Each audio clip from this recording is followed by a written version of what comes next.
বিশ্ব ক্রিকেটের এক বর্ণাঢ্য অধ্যায়ের পরিসমাপ্তি ঘটল আজ। ভারতের টেস্ট দলের দীর্ঘদিনের স্তম্ভ বিরাট কোহলি অবশেষে সাদা পোশাকে নিজের অধ্যায়ের ইতি টানলেন। আসন্ন ইংল্যান্ড সিরিজের আগে ৩৬ বছর বয়সে টেস্ট ক্রিকেট থেকে অবসরের ঘোষণা দিলেন ভারতের এই কিংবদন্তি ব্যাটার।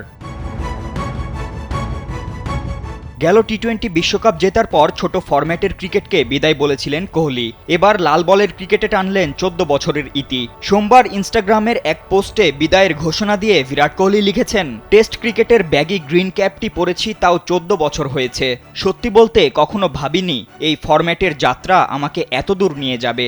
এটি আমাকে পরীক্ষা করেছে, গড়েছে এবং এমন কিছু শিক্ষা দিয়েছে যা সারা জীবন বহন করব।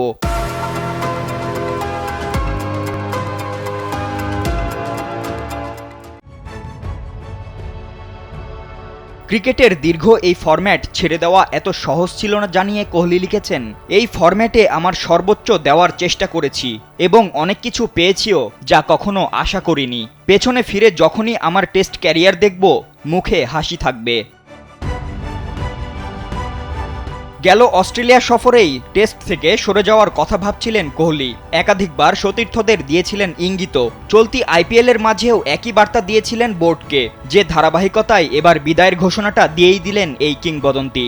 এর আগে অবশ্য গত সপ্তাহেই একই ফরম্যাট থেকে অবসর নিয়েছেন আরেক কিংবদন্তি রোহিত শর্মা। তিনিও সোশ্যাল মিডিয়াতে জানিয়েছিলেন নিজের সিদ্ধান্তের কথা। এবার একই পথে হাঁটলেন বিরাট কোহলিও। ফাতিন ইশরাক, কালবেলা।